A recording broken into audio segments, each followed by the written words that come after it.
Okay.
Get pretty up. Namaste. Assalamu alaikum. Shalom. Ni hao. Buenos dias. Essaji. Aquaba. Welcome. What up, though? This is Café Mélangé. Week numero ocho, session numero dos, live streaming. So, whatever. That's not meant to be a tag, whatever. It's just what it is. So, yeah, I'll get into it. It's not even that past the hour at the moment. It's only 12 minutos. So get into it. I basically got one joint to share, um, which is a combination of joints. It goes somewhere, so I got to remember where it goes. Right. Uh, eh,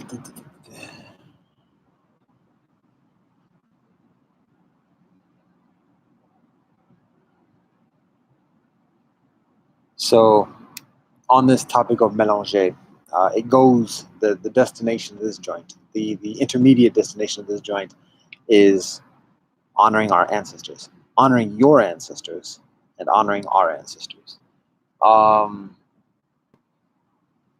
Full stop. So here's how it goes.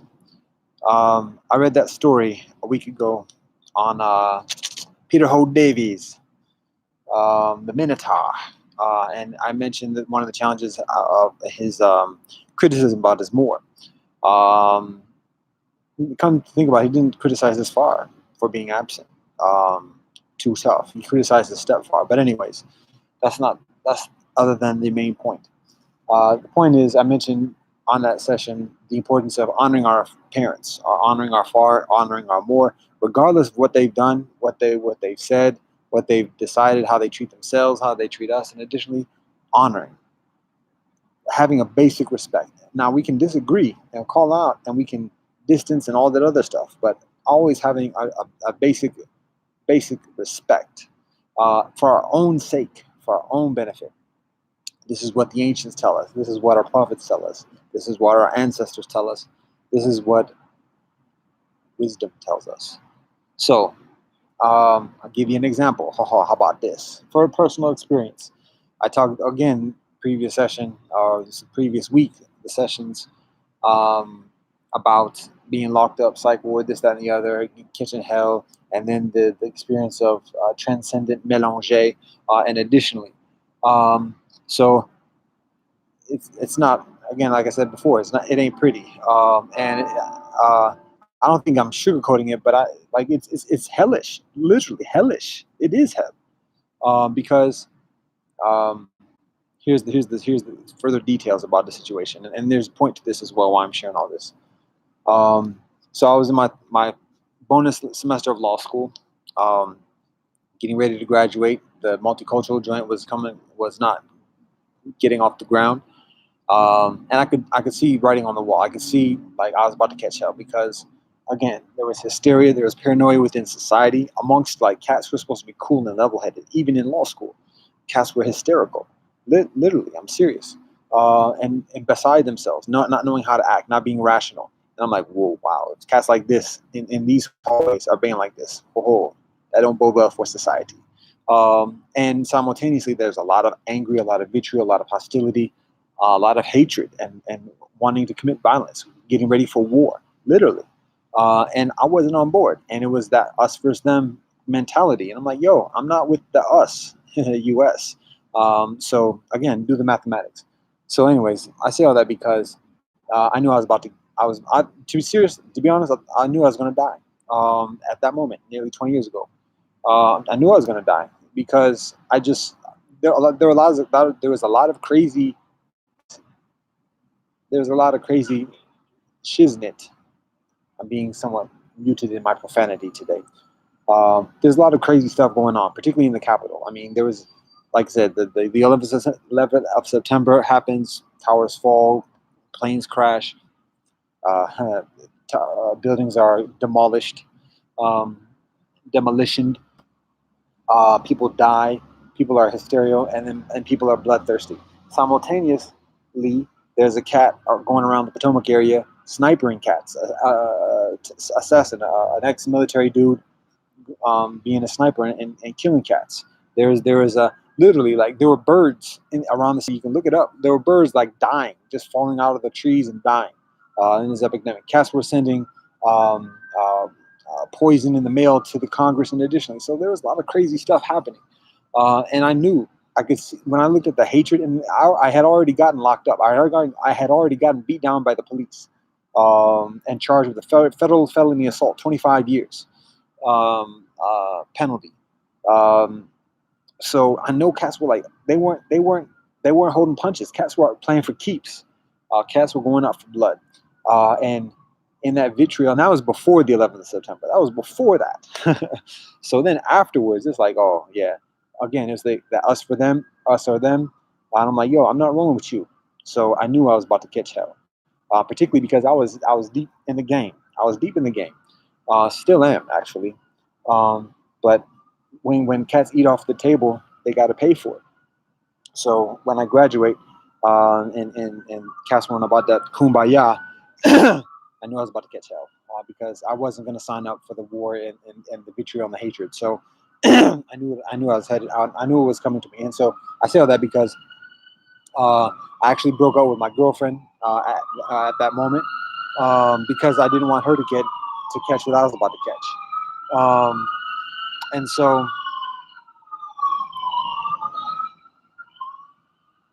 I came back home, and my mother.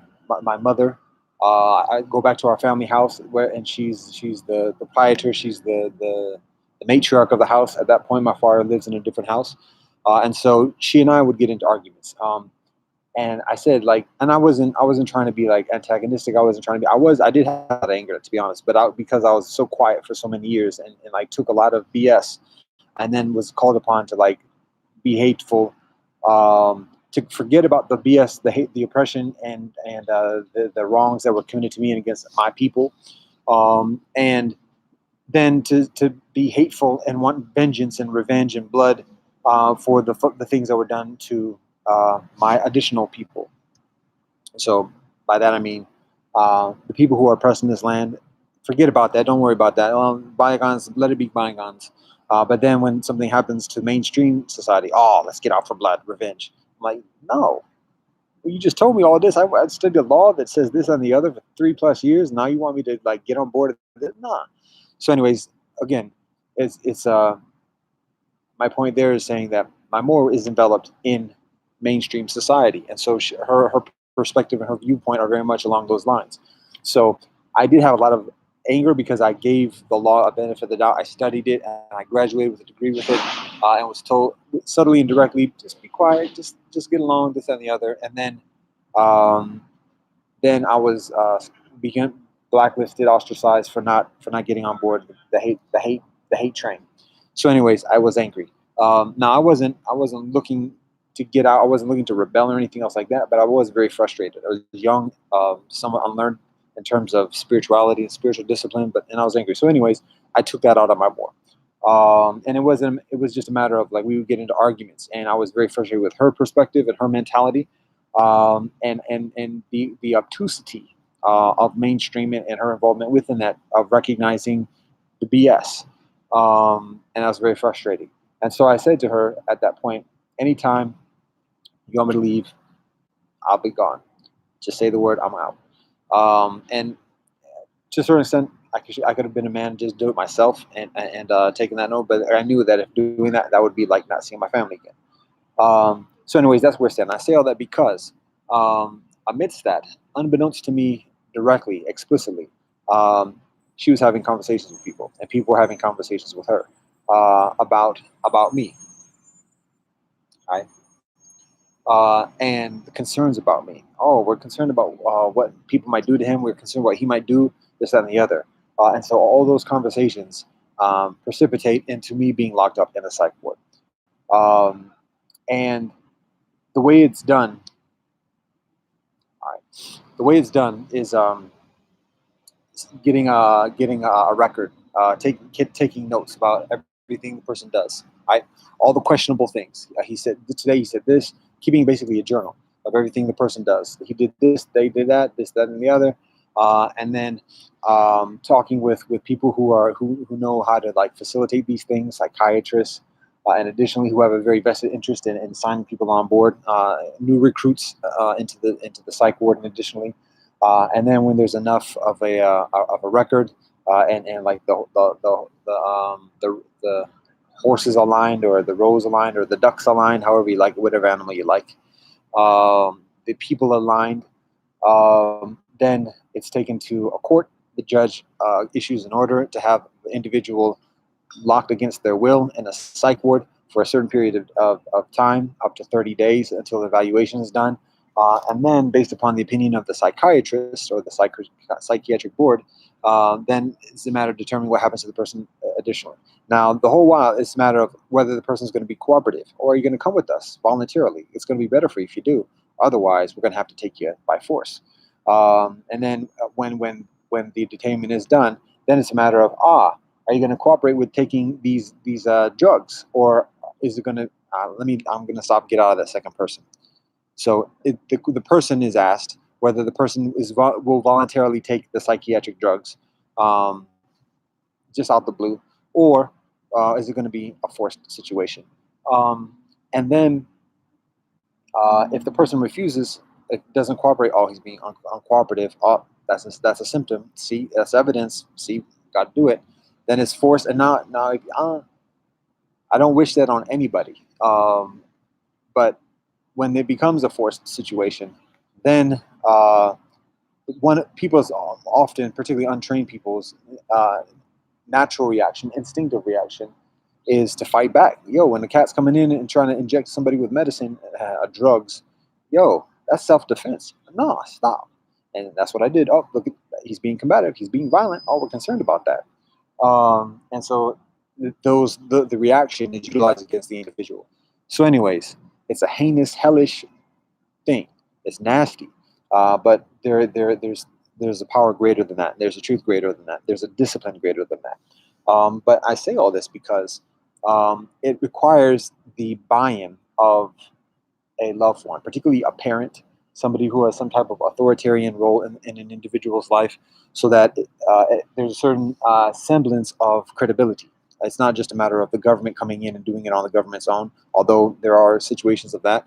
It's a matter of it's the parent, and so it's increasingly difficult for outsiders to argue against that when it's the parent doing, and it's increasingly difficult for the dude to argue against that when it's the parent saying, "Yo, it's my parent. How can I argue with that?" So yo, we've had disagreements before, but yo, this is tripped out. So how you doing? All right. So that's a significant challenge, and that's the challenge that I experienced because I knew this. It was unrealistic. I knew it's actually very ironic. I said before, like I knew I was gonna die, and actually when that first day when I got locked up, the police at the door, yo, Peter, we're about to take you. Uh, I was like, oh, here it is. Here we go. Here it comes. And so I knew I was going to die. But simultaneously, when it actually happened, when it went down, like I got locked up in the psych, I was like, yeah, this is unreal. Like this is like a practical joke. This is insane. Um, somebody's doing a punk routine or something else like that. But I'm like, this is not funny though. They went overboard. um, and that's what it was like, because it was like, as it kept on going. Um, uh, yeah, I'm getting a little bit further in detail, and I got to wrap up in about soon. But anyways, this is all purposeful, but it's unreal, and as it keeps on going, as it continues to unfold, like the psychiatrists come in and start asking questions, and it's like insane questions. Have you ever they ask a person if a person's ever thought of hurting themselves, if they had heard any voices and things like that, and so it's like, no, no, no, no, you're the one who's talking about that. Where'd you get all this stuff from? And it's insulting, and it basically, it's like being in high school, and like all the cool kids or the bully kids decide to pick on somebody who's different from everybody else, and they like collude with each other, saying, okay, you guys, nobody talk to that person, or everybody just talk about that person's ugly parents, and that's it, but say in a condescending, indirect way where they can't like directly come back at us.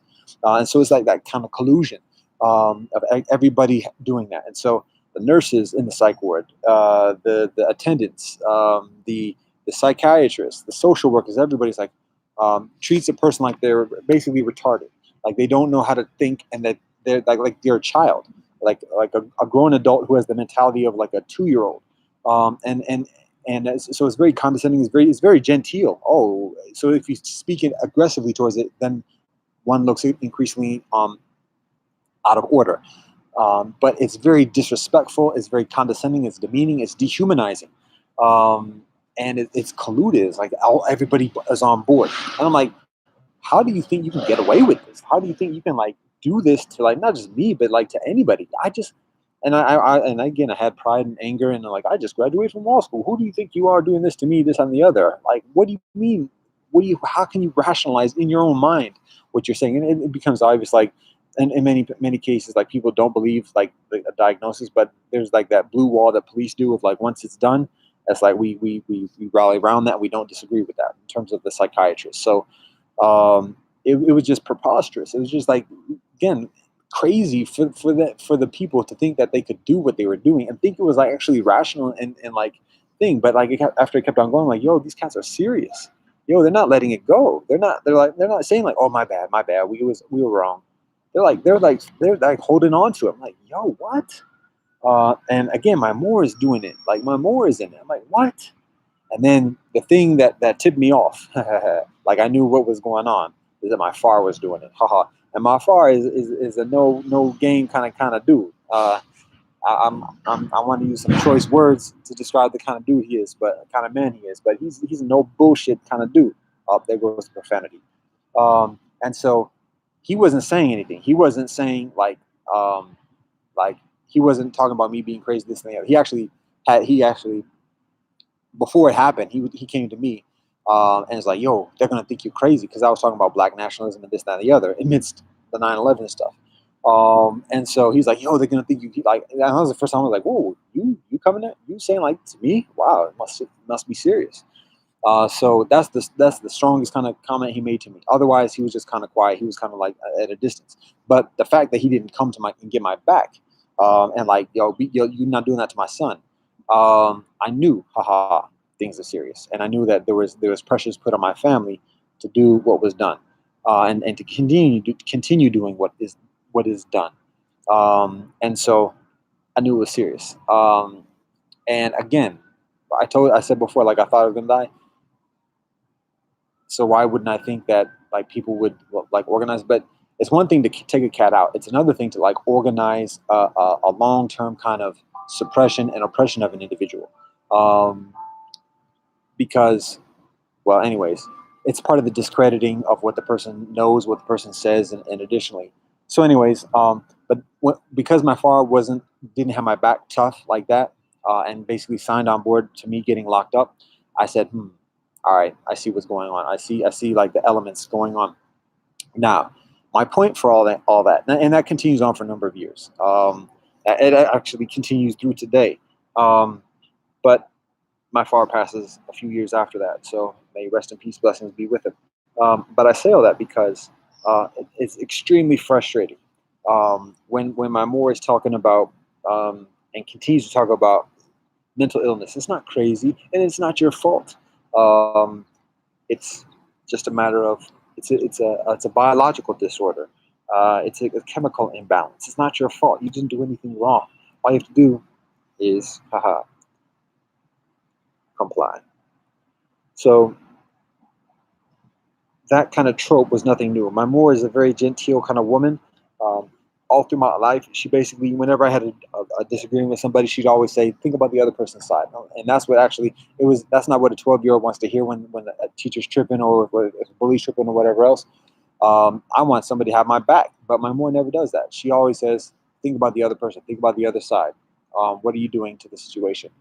And so eventually, after hearing that for so many years, that strengthens my intellect. That strengthens my empathy, and that is actually what provides me the tools to go to law school and to graduate from law school, to have that type of honesty and tenacious kind of truthfulness. So um, I was always accustomed to her not being immediately supportive, not directly supportive. But for her to like be complicit and cooperate with the things that were done to me, it's very easy to be angry. It's very easy to be, and I was for a while. It's very easy to be hateful and want revenge and this and the other and blame and criticize and lambast and additionally. And actually, here's the things that put me on my place early on, even though I still had to learn a little bit further after that.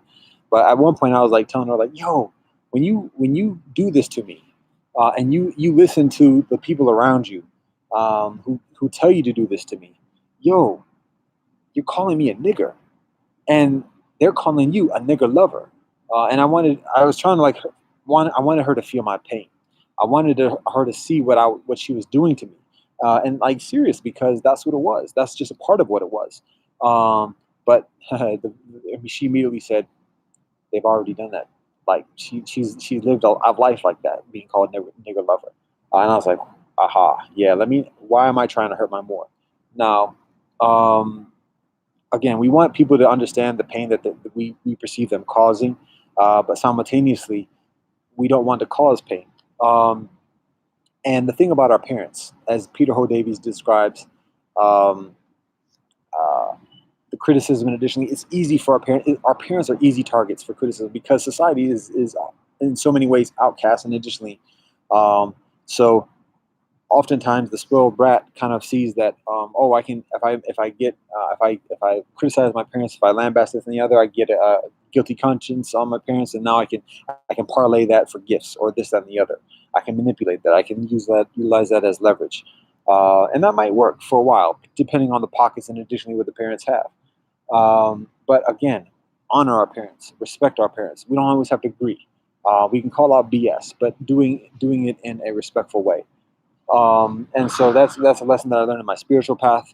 But recognizing that our parents are our immediate link to our ancestry, our ancestors, and that's part of our path, our heritage, our ancestral path towards infinity, the eternal, to God, and our connection with the universe. And so our relationship with our parents and our relationship with our ancestors very much guides and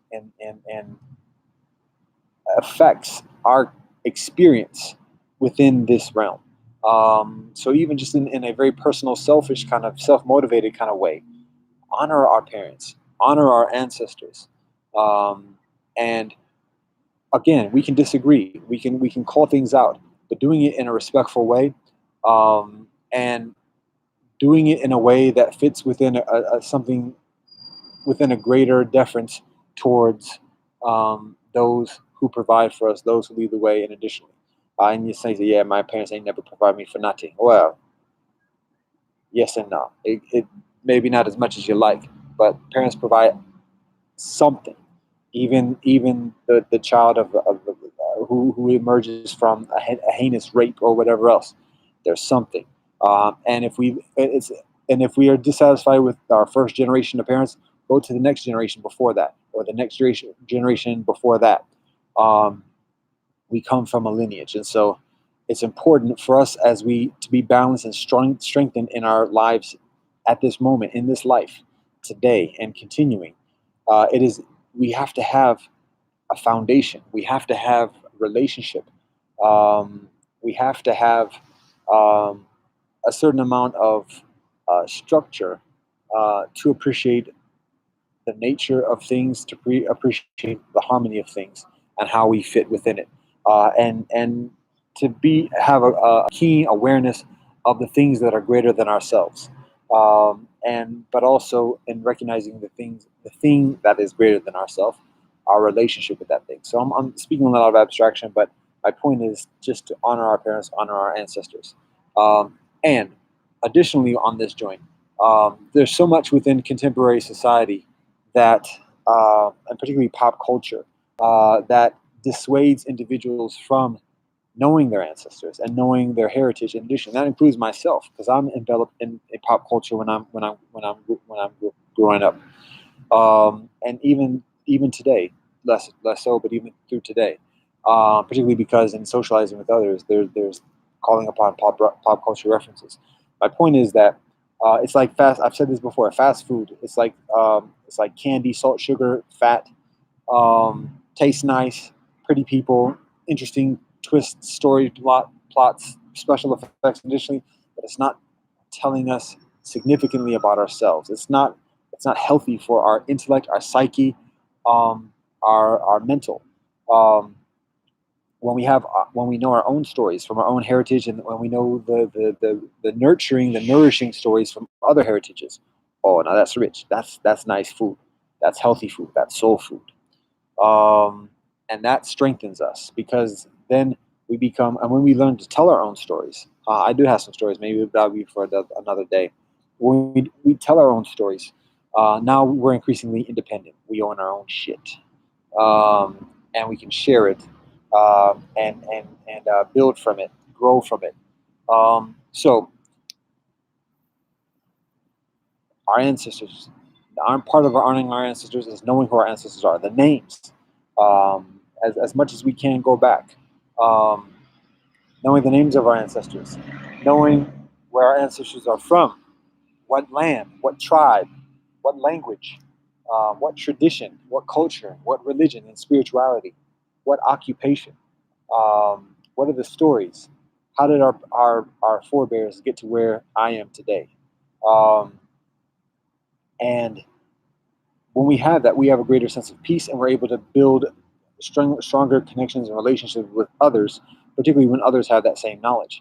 And we can feel comfortable talking about our families, talking about our ancestors. It's not some kind of secret of either shame or trepidation about what people are trying to steal or this, that, and the other. There's increased security because you can't take it away. When you got it, you got it. So there's so much of ourselves that we give up in pop culture, but also at university, and additionally to study to become a high skilled, high paid laborer.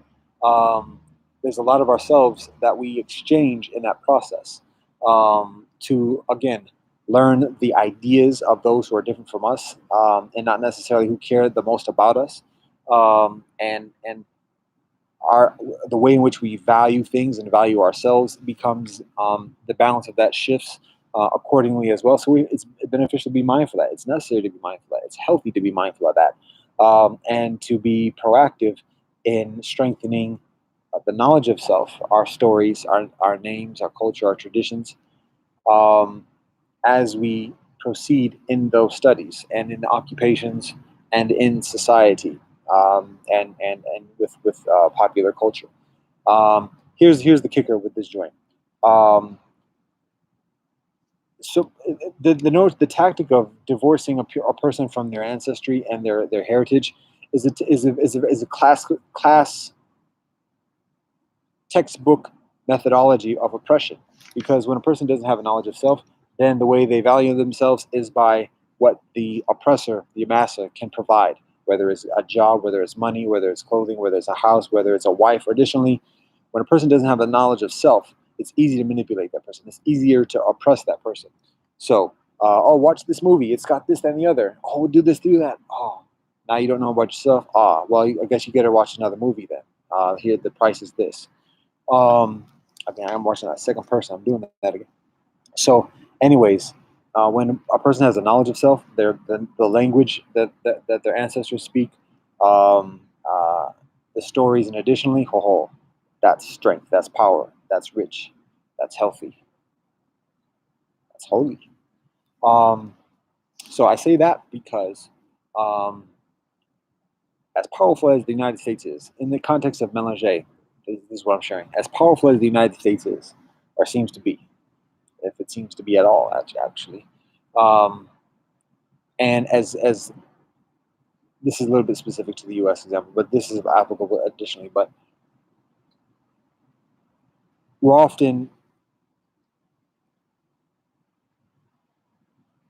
confronted with that notion of assimilation, of letting go of our respective heritage and our heritages, and additionally, in order to be mainstream, and to assimilate within the mainstream culture. And it seems so daunting. It seems so like ominous and inevitable. Is consideration when we're making those mathematics, when we're making those calculating that balance and the decision and the leverage accordingly. So the consideration is that, right? The consideration is that the United States needs Mélangé. Mélangé does not need the United States. Um, and the fact of the matter is that, to my knowledge, there is no member state of the United Nations in the Western Hemisphere that is predicated upon a premise of homogeneity. Every nation in the Western Hemisphere is predicated upon some experience of diversity, intrinsically as a settler society, and as a settler society that wants to compete in the global sphere. Every nation, every member state of the United Nations based in the Western Hemisphere relies upon diversity, multiculturalism. Multiculturalism and diversity and Mélangé does not rely, does not need, does not depend upon, I does not depend upon the United States or any other nation in the Western Hemisphere. And so that's something to consider when one is considering the balance of power and the leverage accordingly. Again, it can seem like, yeah, that's what you say theoretically and conceptually, but that's big picture, this, that, and the other. It ain't. Connect the dots. I invite you to connect the dots. And you can think 100 years from now, 1,000 years from now, as Malcolm X said this, effectively. I'm paraphrasing and applying it to this context, but 100 years from now, where do you think the United States is going to be? 1,000 years from now, where do you think the United States is going to be? Where do you think Mélangé is going to be? It's a matter of understanding the limitations. Nations have a very comparatively short uh, uh, lifespan on this earth, typically, historically speaking, civilizationally. And it may seem behemoth and unstoppable in the moment, but it's also a matter of recognizing the context and the nature of things, the ebbs and flows, the rise and falls. And again, I'm not wishing this on it. I'm just saying what the nature is. And so it's beneficial to be mindful of that when one is considering how much one gives of oneself, how much one relinquishes of oneself in order to fit in a mainstream that is continually shifting and increasingly predatory and additionally. So there are those concerns. But just recognize the value within oneself, the knowledge of oneself. And that comes with recognizing our ancestors, and that comes with honoring our parents, respecting our parents, and knowing about ourselves, this universe, and our relationship, our connection herein. So I leave it at that. That's the joint. And I'm raw. Running off. I guess that's what raw means. Running off. Here it is. Namaste. Assalamu alaikum. Shalom. Zajin. Adios. Te shakuis. Asempe na asamudu. Kelego Fred. I love and peace.